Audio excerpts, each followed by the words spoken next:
यदि आप कोई भी एग्जाम पास करना चाहते हैं यानी सरकारी नौकरी आपको मिलना बहुत ज्यादा मुश्किल है, ठीक है। यदि पास करना है, एग्जाम को निकालना है 100% ही, तो आपको क्या करना पड़ेगा। हेलो दोस्तों, आप लोग को स्वागत है मेरे यूट्यूब चैनल पर। तो चलिए टॉपिक पर बात करते हैं। यदि आप कोई भी एग्जाम पास करना चाहते हैं यानी आप सरकारी नौकरी करना चाहते हैं, उसके लिए सबसे पहले आपको एग्जाम पास करना पड़ेगा, ठीक है। एग्जाम पास करने के लिए आपको 3 सूत्र होता है, ठीक है। एक सूत्र होता है, उसको आपको पालन करना पड़ेगा, तभी जाके आप एग्जाम को पास कर सकते हैं, ठीक है। वो सूत्र क्या है? सूत्र है जो है, सूत्र का नाम है LRP, ठीक। वो सूत्र जो है LRP है, ठीक है। तो LRP का मतलब क्या होता है? इसका जो है, इसका फुल फॉर्म होता है लर्न प्लस आर का मतलब रिवीजन प्लस प्रैक्टिस, ठीक। ये सारे सूत्र मिलकर इसका नाम जो है LRP होता है। ये सूत्र यदि नहीं रहेगा तो आप कर सकते हैं, यानी सरकारी नौकरी आपको मिलना बहुत ज्यादा मुश्किल है, ठीक है। तो ये एक नियम है, इस नियम का आपको पालन करना पड़ता है। तो चलिए देखते हैं कि इस नियम को कैसे आप पालन करोगे, ठीक है। तो इसका नाम है LRP। तो इसका जो है L का मतलब हो जाएगा लर्न, आर का मतलब हो जाएगा रिवीजन, पी का मतलब हो जाएगा प्रैक्टिस, ठीक। तो लर्न का मतलब होता है मतलब सीखना, मान लेते हैं सीखना।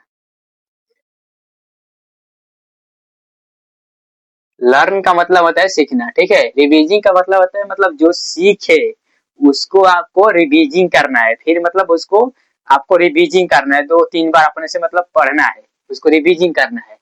तो इसको मतलब है पढ़ना, बार बार पढ़ना। क्या बोलते हैं इसको? बार बार पढ़ना, ठीक।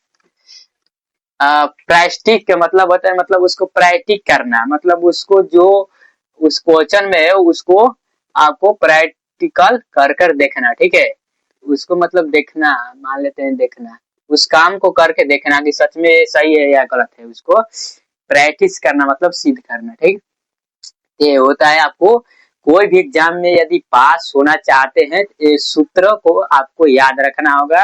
और ये नियम एक तरफ से है, इस नियम के यदि पालन नहीं करते हैं तो कोई भी आप एग्जाम पास नहीं कर सकते, ठीक है। तो इस ये सूत्र आपको मालूम पड़ गया तो समझ जाते हैं आपको लर्न मतलब लर्निंग कितना परसेंट करना पड़ेगा। यदि ये सारे मिलकर आपको कितना हो जाता है 100%, मतलब आपको 100% यदि पास करना है, एग्जाम को निकालना है 100% ही, तो आपको क्या करना पड़ेगा? 33% यानी 33% आपको क्या करना पड़ेगा? सीखना पड़ेगा, ठीक है। और 33% आपको क्या करना पड़ेगा? उसको रिवीजिंग करना पड़ेगा, यानी बार बार उसको प्रैक्टिस करना पड़ेगा, रिवीजिंग करना पड़ेगा। और यदि आप रिवीजिंग कर लेते हैं तो आपको 33% कितना क्या करना पड़ेगा? आपको प्रैक्टिस करना पड़ेगा, ठीक है। उसको प्रैक्टिस करना पड़ेगा, ठीक।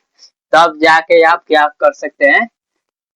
आप 100% एग्जाम में सिलेक्शन हो सकते हैं, यानी सिलेक्शन निकाल सकते हैं। उस एग्जाम के लिए आप सिलेक्शन हो सकते हैं, उस नौकरी के लायक हो सकते हैं।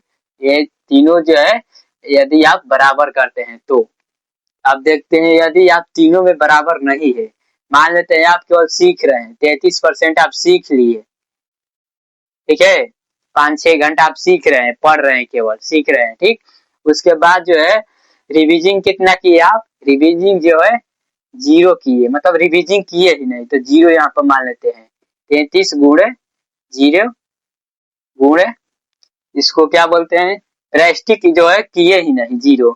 ये सबको गुणा करेंगे आप तो कितना हो जाएगा, ठीक है। तो ये क्या हो जाएगा? 0 हो जाएगा, मतलब 0-0 हो जाएगा, मतलब ये पूरा आपको क्या हो गया? डांड हो गया, मतलब एग्जाम निकालने का चांस जो है 0% है, यानी मतलब आप एग्जाम नहीं निकाल सकते। इसीलिए आपको करना क्या पड़ेगा कि सबसे पहले आपको लर्निंग करना पड़ेगा, वो भी 33%, ठीक है। मतलब 33% ही आपको सीखना है, ज्यादा सीखना नहीं है, ठीक है।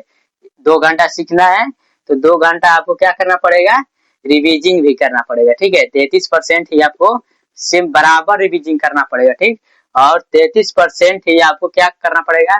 प्रैक्टिस करना पड़ेगा, ठीक है। तो अब जाके आपको कितना हो जाएगा?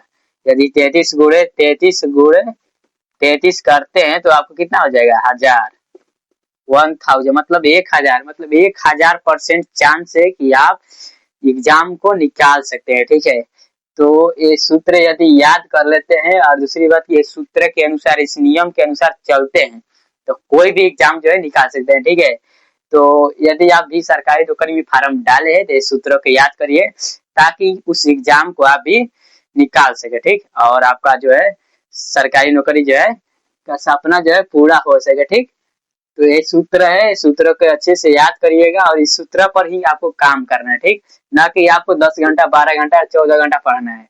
10 घंटा 12 घंटा 14 घंटा पढ़ने की जरूरत नहीं है। ठीक है, पढ़ने से आपको क्या होगा, वो एग्जाम निकलेगा नहीं। ठीक, आपको कितना पढ़ना है, मान लेते हैं 2 घंटा पढ़े तो 2 घंटा आपको रिवीजिंग भी करना है। ठीक, और 2 घंटा आपको प्रैक्टिस भी करना है। यदि इतना करते हैं बस तो आपको एग्जाम में, एग्जाम निकलने से